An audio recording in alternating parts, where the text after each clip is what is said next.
Bismillahirrahmanirrahim. Assalatu wassalamu ala asrofil anbiya mursalin wa ala alihi wa sahbihi ajma'in.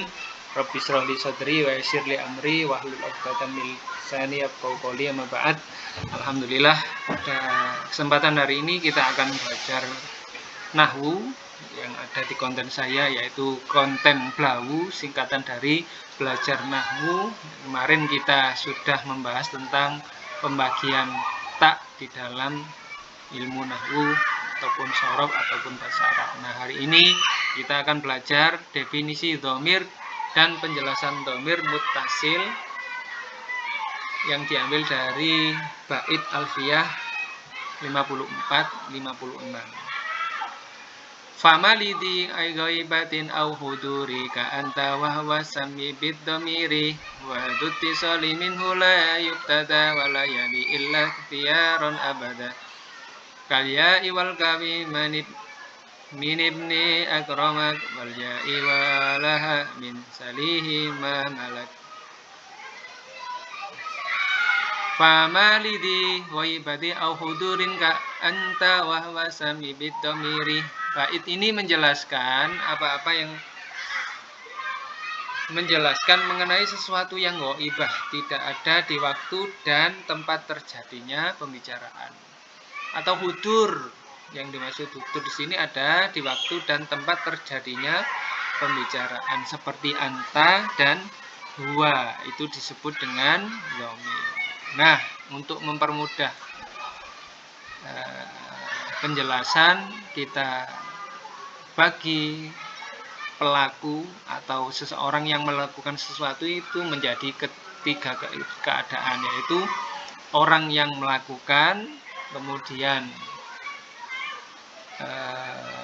siapa yang diajak melakukan, dan melakukan apa yang dilakukan oleh orang lain. Nah, lebih gampangnya lagi, yaitu kata ganti orang pertama, kata ganti orang kedua, yaitu kemudian kata ganti orang ketiga. Tuh, nanti kita bahas secara detail. Wa tuti salimin la yubtada wa la yali illa khiyara abadan kal ya iwal kawi min ibni akramak wal ya iwal ha'i min salihi ma malak. Bait ini menjelaskan bahwa dhamir muttasil selamanya tidak akan ada dalam permulaan kalimat dan juga tidak akan berada setelah ilah selama berada dalam keadaan ikhtiar atau dalam keadaan tidak darurat. Dalam kata lain, kondisi inilah yang menjadi hukum asal dhamir muttasil. Kalya iwal kaf min ibni akramak wal ya iwal ha min salihi ma malak. Bait ini menjelaskan bahwa contoh dari dhamir muttasil adalah ya dan kaf yang ada dalam kalimat ibni akromak, di mana ya yang ada di situ adalah ya mutakallim dan kaf yang ada di sini adalah kaf mukhatab. Kemudian contoh yang lain adalah ya dan ha yang ada di dalam kalimat salihi ma mala, di mana ya yang ada di dalam kalimat tersebut adalah ya mukhatabah dan ha yang ada di situ adalah ha ghaibah. Nah, penjelasan tambahan dari yang saya jelaskan tadi adalah bahwasanya yang dimaksud adalah siapa yang berbicara, siapa yang diajak bicara, dan membicarakan si siapa. Nanti kita bahas. Nah, kemudian dhamir adalah isim jamid yang menunjukkan makna mutakallim, kata ganti orang pertama, mukhatab kata ganti orang kedua, ghaib kata ganti orang ketiga. Ya, ini yang saya jelaskan tadi. Pengertian dhamir itu adalah isim jamid yang menunjukkan mutakallim, kemudian mukhatab dan ghaib. Nah, mutakallim itu kata ganti orang pertama, mukhatab kata ganti orang kedua, ghaib kata ganti orang ketiga. Nah, dhamir mutakallim dan dhamir mukhatab disebut juga sebagai dhamir hudur. Sebagaimana pengertian yang ada di atas tadi, dhamir hudur yang hadir atau ada saat ini, karena kedua pihak tersebut ada pada waktu dan tempat terjadinya pembicaraan atau kalam yang tadi saya jelaskan. Siapa yang berbicara, dengan siapa ia berbicara, kemudian membicarakan siapa. Berbeda dengan dhamir ghaib. Dhamir ghaib yang tidak ada pada waktu dan tempat pembicaraan. Nah, contoh di dalam penggunaan kalimat supaya jelas. Ini saya jelaskan. Dhamir pertama disebut mutakallim, kata ganti orang pertama, yaitu contoh dhamirnya adalah ana. Penggunaan kalimatnya adalah ana arabtu ismaka. Saya tahu namamu. Nah, ini dinamakan ana, ini dinamakan dhamir mutakallim, kata ganti orang pertama. Kemudian dhamir mukhatab, kata ganti orang kedua, yaitu diwakili oleh kata anta. Anta tahtarimu mudarrisaka. Anta, Anda laki-laki, tahtarimu menghormati mudarrisaka, gurumu.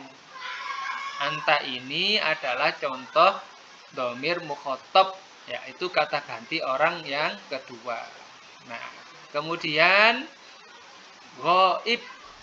Ghaib kata ganti orang ketiga. Contoh al-mu'minu yaqra'u al-Qur'ana. Seorang mukmin yaqra'u sedang membaca Al-Qur'an.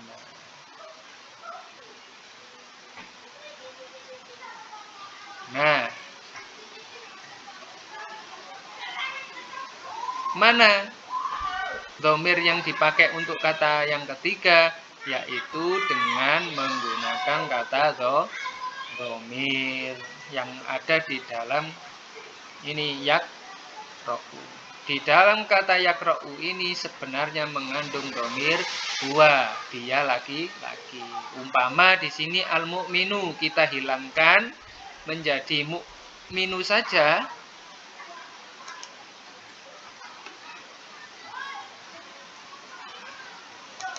Umpama kata mu'minu, mu'minu ini kita coret. Nah,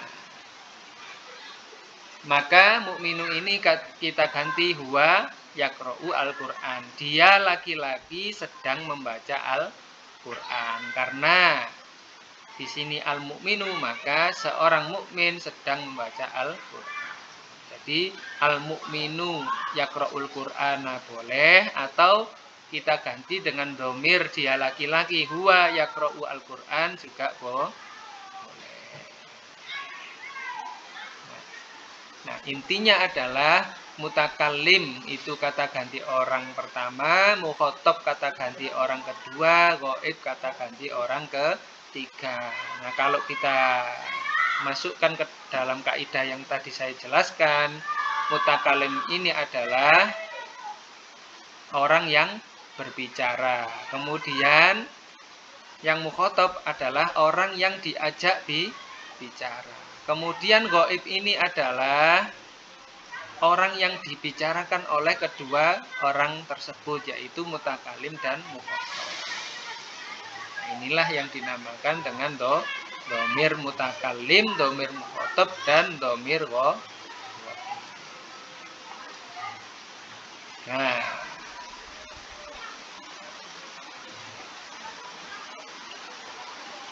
selanjutnya kita akan melihat peta penjelasan singkat dari dhamir.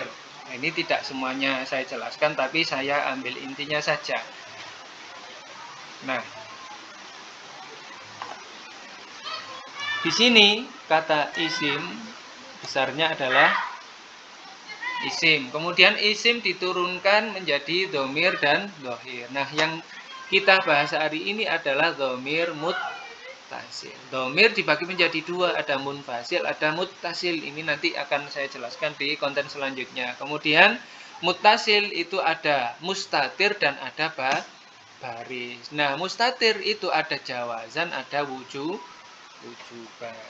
Nah, contoh dari penjelasan di sini. Nah, kita ambil contoh. Yang pertama yang kita bahas adalah ismu dhohir wa dalla ala musamman. Nah, apa itu isim dhohir? Isim dhohir adalah kata benda yang menunjukkan atas sesuatu benda. Contoh Muhammadun Hasanun Daftarun. Ini namanya disebut sebagai isim dhohir. Kemudian nomor 2, ad-dhamiru huwa manaba'an dhohirin. Nah, dhamir adalah sesuatu yang menggantikan dari status dhohir. Contoh, mislu ana anta huwa hum. Saya, anta ini kamu laki-laki, huwa dia laki-laki, hum itu mereka laki-laki. Kemudian dhamir muttasil, huwa la yubtada bihi.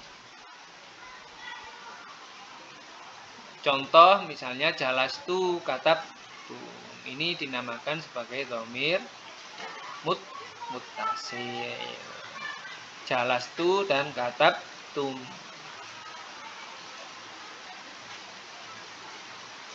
Dhamir ini dinamakan dhamir muttasil. Kemudian dhamir munfasil, contoh nahnu anta hiya huma. Ini merupakan contoh dari dhamir munfasil.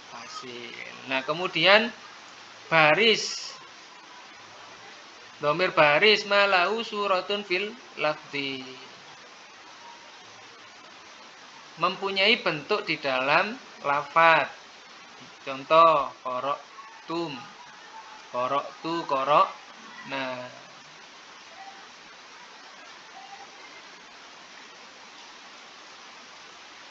Nah, bentuknya bagaimana ya? Bentuknya seperti ini. Qara'tu, qara'tum, qara'na. Nah, di dalam qara'tu ini terdapat dhamir ana, saya laki-laki. Qara'tum terdapat dhamir antum, kalian semuanya. Kemudian dhamir mustatir, malaisa lahu suratun fil lafzi, yang tidak ada bentuknya di dalam lafaz. Kataba yaktubu uktub. Nah, kataba ini sebenarnya ada dhamir tapi dinamakan mustatir atau tersembunyi di dalam kata kataba yang mengandung huwa, dhamir dia laki-laki. Kemudian jaiz, kataba yaktubu taktub. Kemudian al-wajib wa malaihalu mahallahu dhohir.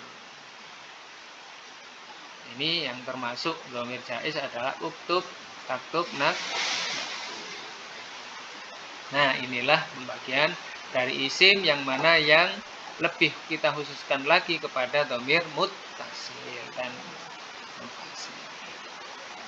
Dhamir dari segi nampak atau tidaknya di dalam sebuah kalimat, yaitu tadi ada dhamir baris, ada dhamir mustatir. Nah, dhamir baris ini dibagi menjadi dua, ada dhamir muttasil dan dhamir munfasil. Nah, sekarang yang akan kita pelajari yaitu dhamir baris. Apa itu dhamir baris?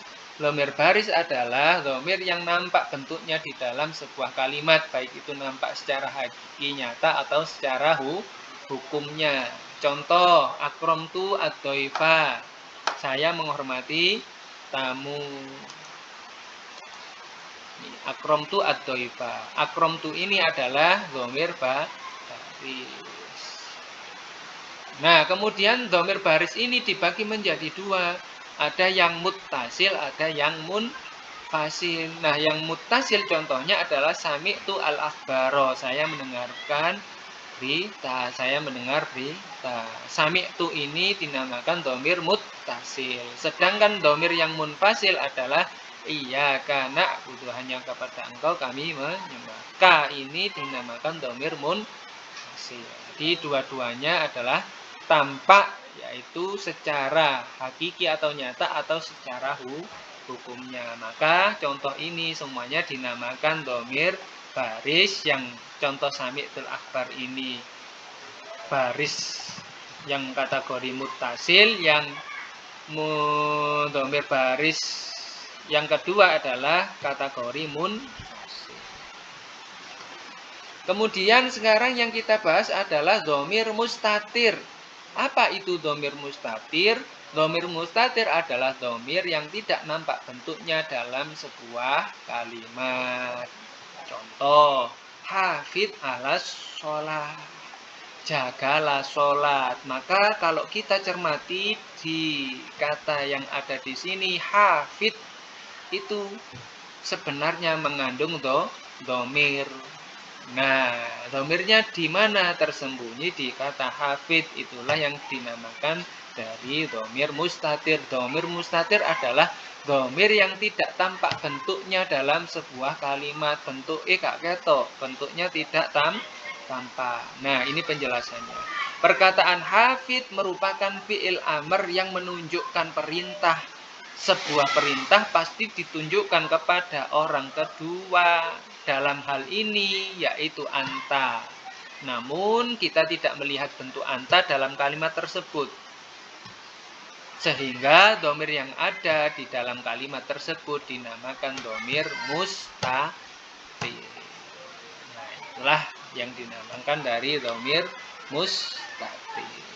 Wallahu a'lam bishawab.